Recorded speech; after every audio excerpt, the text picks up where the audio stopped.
Hello everyone and hello Scorpio. Itong general reading ay para sa June 2026.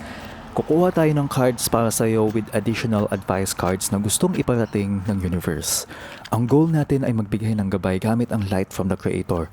Bago tayo magsimula, alam nyo ba na karamihan sa mga nanonood dito ay hindi pa nakasubscribe? Isang click lang po ng subscribe para mas mapalawak pa natin ang pagbabahagi ng liwanag at gabay dito sa Hulahuan. Thank you sa pag-subscribe. Scorpio, initial impressions natin. Parang madami kang natutunan nitong mga nakaraang buwan, lalo na pagdating sa pagkontrol ng iyong mga emosyon. Dahil sa mga pinagdaanan mo sa past, mas nakilala mo na ang sarili mo ng husto at alam mo na kung ano ang talagang mahalaga sa'yo. May mga bagong opportunity at choices na darating sa'yo sa buwan ng June. Pero parang medyo nalilito ka pa rin. Maaring may mga magagandang chance na kumatok pero hindi mo pa sigurado kung ano ang dapat mong unang gawin o kung paano mo ito sisimulan. So chill ka lang dahil ang buwan na ito ay tungkol sa pag-adjust sa bagong kabanata ng buhay mo. You have the Strength card. Dati, naging malaking pagsubok para sa iyo ang pagpapakita ng tatag. Hindi lang sa labas kundi lalo na sa loob. Ang Strength card ay nagpapakita na dumaan ka sa isang sitwasyon kung saan kinailangan mong paamuhin ang iyong sariling wild side o ang iyong mga matitinding emosyon. Naging matagumpay ka sa pangarap o sa pagharap sa mga takot mo ng may kahinahunan at pasensya. Hindi mo idinaan sa dahas o sa galit ang mga problema mo noon, kundi sa pamamagitan ng iyong inner power or pagmamalasakit. Ipinatunayan mo na sa sarili mo na mas malakas ang pag-ibig at pag-unawa kaysa sa anumang gulo sa paligid. Ang past mo ay naging kwento ng tahimik na tagumpay at pagdiskubre na ang tunay na lakas ay nanggagaling sa kapayapaan ng iyong puso. Ngayon, tinitignan mo ang panahong yun nang may pasasalamat dahil doon ka talaga nahasa. Alam mo na ngayon na kaya mong lagpasan ang anumang hirap basta't hindi ka magpapadala sa bugso ng iyong damdamin. Ginamit mo ang lesson na ito para maging mas matatag na tao sa harap ng mga bagong hamon na kinaharap mo ngayon. You also have the Six of Swords. Sa kasalukuyan, eto ka na at dahan-dahang lumilipat patungo sa mas tahimik at mas maayos na kalagayan. Ang card na ito ay transition at pag-move on. Ibig sabihin, iniiwan mo na ang mga magugulong sitwasyon o emosyon ng nakaraan para sa isang mas mapayapang kinabukasan. Ramdam mo na ang agos ng buhay ay dinadala ka na sa kabilang ibayo kung saan mas magaan ang pakiramdam. Ito yung energy kung saan tinatanggap mo na kailangan mo ng bitawan ang mga bagay na nagpapabigat sa iyo. Kahit na medyo malungkot ang proseso ng paglayo, hindi ito mabilisang takas, kundi isang dahan-dahang paglalakbay patungo sa paghilom at bagong pananaw. Ang present mo ay punong-puno ng pag-asa na ang mga susunod na araw ay magiging mas matino at mas malinaw kaysa sa mga nagdaang buwan. Huwag kang matakot kung parang patawid ka pa lang at hindi mo pa tanaw ang dulo. Ang mahalaga ay hindi ka na nakastuck sa gitna ng bagyo at direksyon na ang iyong paglalakbay. Magtiwala ka sa proseso ng paglilinis na ito dahil kailangan mong iwanan ang mga sakit ng kahapon para magkaroon ng space para sa mga bagong blessings na paparating sa iyo sa buwan na to. You also have the Wheel of Fortune. Ang energy na darating sa iyo ay bigla ang pag-ikot ng tadhana patungo sa iyong ikabubuti. Ito ay card ng swerte, destiny, at mga malalaking pagbabago na hindi mo kontrolado pero pabor sa iyo. May potential na ang sitwasyon na matagal ang stagnant ay biglang gumalaw at magbigay sa iyo ng mga bagong opportunities na hindi mo inaasahan. Mararamdaman mo na parang ang universe na mismo ang gumagawa ng paraan para itama ang mga mali sa buhay mo. Ito yung energy kung saan ang malas ay napapalitan na ng swerte. At ang bawat kaganapan ay parang meant to be para sa iyong paglago. Maging handa ka na sumabay sa agos dahil ang gulong ay nasa itaas na bahagi para sa iyo ngayong buwan na to. Kaya gamitin mo ang momentum na ito.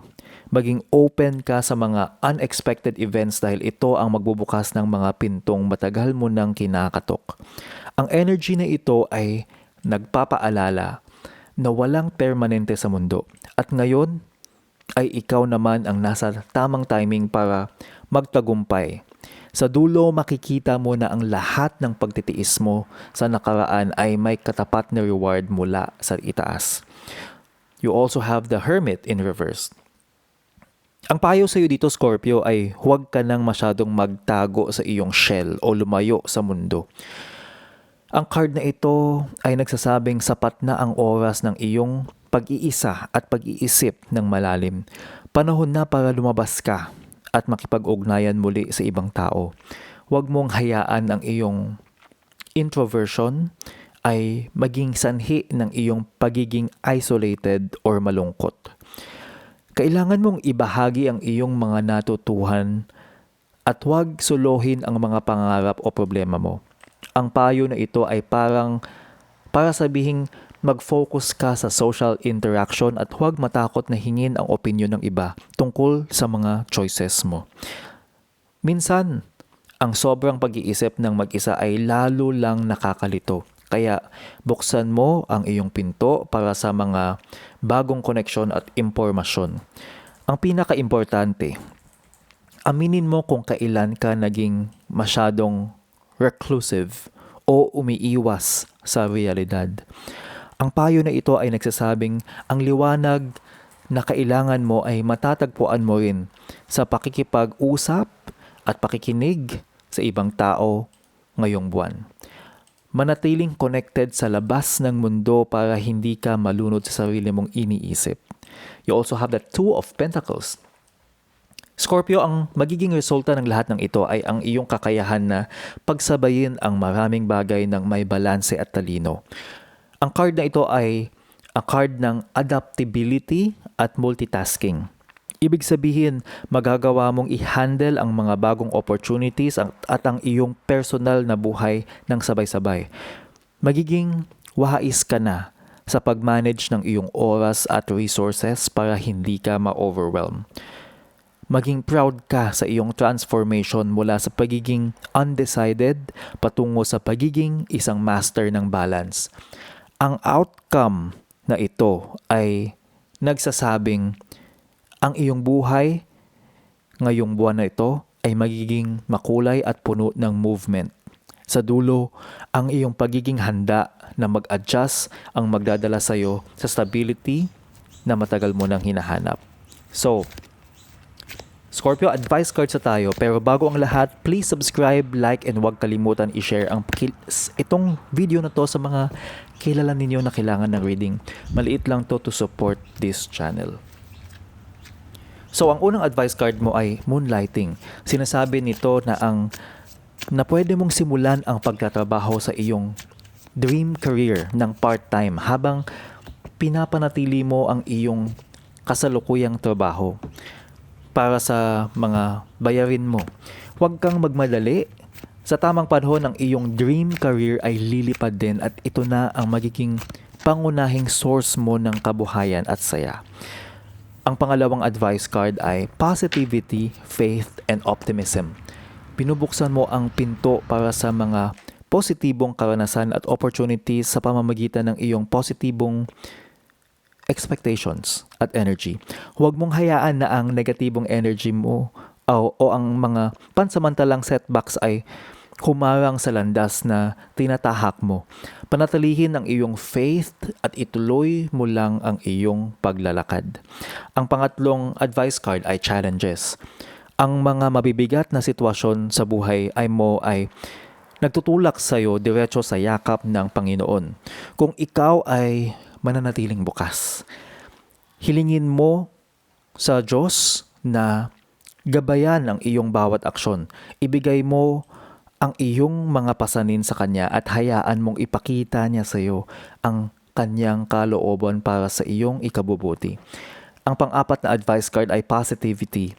Kung makakahanap ka kahit ng isang maliit na bagay na dapat ipagpasalamat, ito ang magbabalik sa iyo sa liwanag. Lagi mo itong tatandaan na kapag nakakaramdam ka ng dilim o ng lungkot, lagi kang bumalik sa gratitude or pagpapasalamat. Hilingin mo na palagi kang makakaramdam ng pasasalamat kahit sa napakaliit na bagay, kahit na nasa gitna ka pa ng pinakamahirap na sitwasyon. Dahil sa pasasalamat ito ay mabisang gamot para sa puso. Ang panlimang advice card ay RAM, Perseverance. Napakarami mong regalo at talento at walang problema ang kayang tumalo sa kapangyarihan ng iyong isip. Sa pamamagitan ng pasensya, maaabot mo ang rurok ng iyong tagumpay. Huwag kang susuko dahil ang magandang kapalaran ay tiyak na susunod sa iyong mga pagsisikap. Ang pang-anim na advice card is Coyote, Revealer of Truth. Huwag mong laging seryosohin ang buhay. Bigyan mo ng oras ang iyong sarili na maglaro at mag-enjoy. Ang malaking karunungan ay nanggagaling sa pagtawa sa sarili mong mga pagkakamali. Mag-ingat ka sa mga traps or tricks ng buhay pero matuto ka mula sa mga ito ng may kagalakan. So ngayon, kukuha tayo ng 3 cards, mamili ka lang ng isa, mag-isip ka ng mga issue sa buhay mo or baka may katanungan ka. Ang card na ito ay walang explanation. Ikaw mismo ang magbabasa ng cards na ito. Titignan mo lang siya kung ano ang sinasabi nito. Mamili ka lang ng isa sa 3 mga barahang ito. At hindi mo siya kailangan pag-isipan ng matagal. Kung ano yung nakikita mong nag-aagaw ng pansin ay ang pipiliin mo. So kung ready ka na, bubuksan ko na ang cards.